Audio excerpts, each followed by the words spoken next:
kind of seconding what Dan's saying. I've got a resolution for Mike. It's not really gamer related. All right. Get a real phone. Exactly. Stole my thunder on that. Sorry, Dan. I knew where you were going. That was a setup and a spike. What are these phones which you speak? Oh, dear.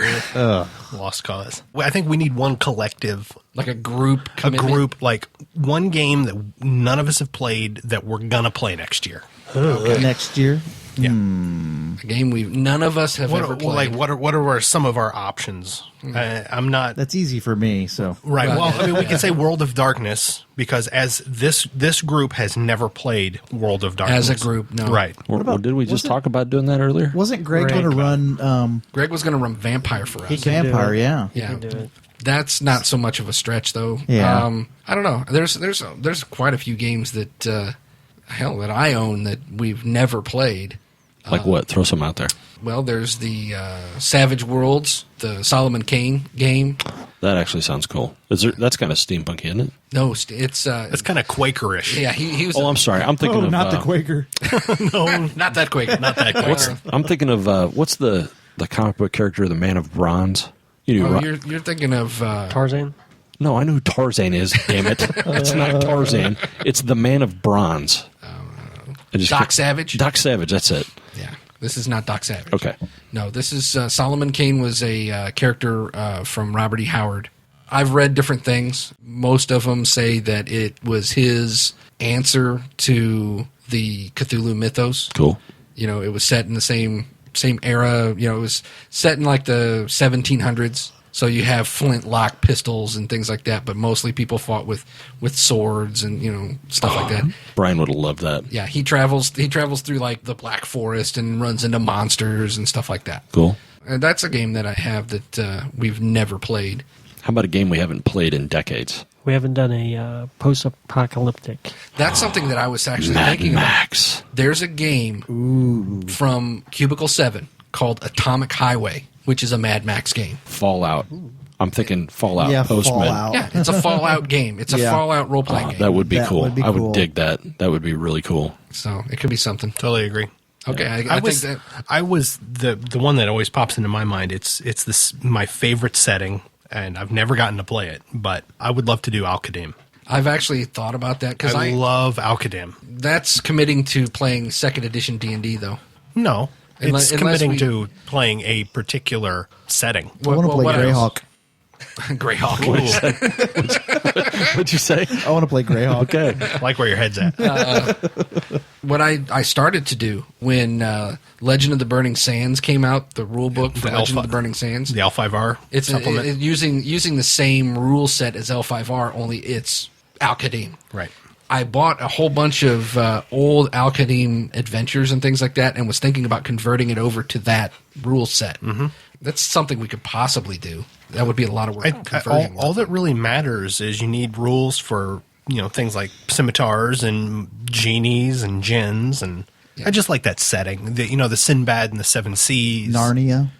Well, you can throw some Narnia in if you like. It'll be a wardrobe in the desert. Some Narnia.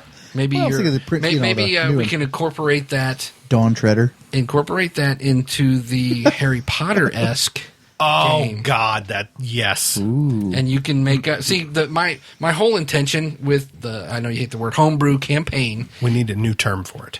I like the homebrew. Eric World campaign is that it's going to be player driven.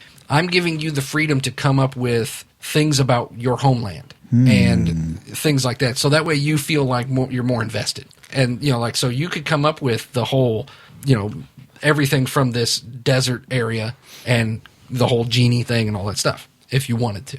That'd be great. I just know, and now my mind is running with the idea of doing the Harry Potter magic school, but in like a library of Alexandria, Middle East kind of vibe. Do you have the Al-Qadim books? Because I know I somewhere. bought them, but I don't know. Did you ever find those, Mike? I have a couple. You have a couple? That would be something to look for at the next used game auction. gaming auction. Yeah. But I know I've got them someplace. Yeah, and I've got some too. So Well, it's I don't have them at my house. I know I bought them 20 years ago, and Mike had them for reference That's material. what that could be our unknown game to play. The next used game auction, we just bid and buy on a game sight unseen and commit to playing That's it. not a bad Like idea. Cadillacs and That'd be kind of dinosaurs. cool. Yeah, I'd that like- CSI investigation game. Or what was it, the Afghanistan game? Yes, What? There was, What? there was it was called Afghanistan. That was the Where game. empires go to die. I know. When we were at the auction, I wanted to buy Twilight 2000, and I wanted to buy Gamma World. I'd like to just go back and play those just for a couple weeks, just for giggles. I think it'd be forgot fun. all about this. What? I just won on eBay just like 3 days ago a massive stack of chill Oh, cool. stuff. Yeah, so that could be something to look at. There you go. That we could do There you go. the slasher thing you guys were talking about Yeah, instead of using World of Darkness. I think Chill is the game where I first read about the Jenga system.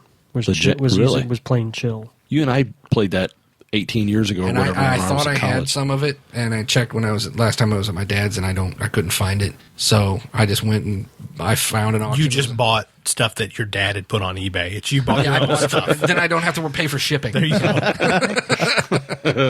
So, Nice. all right. Well, I think that I think that some of the resolutions, some of the commitments were pretty good. Well, I think that we're going to wrap it up, and so seeing as though this is probably going to be the last episode of the year, Happy New Year to everybody. And post your own gaming resolutions on Facebook. Definitely. Well, we'll- that's our challenge to you, listener. And we'll see you in 2012.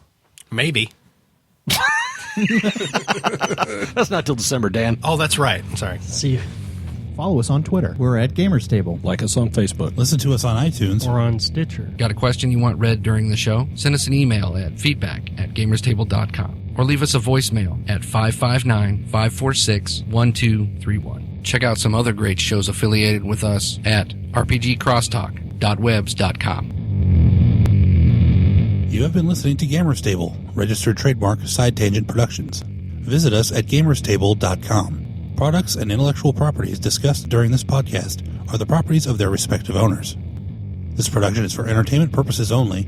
Any commercial broadcast is prohibited without written consent from Side Tangent Productions.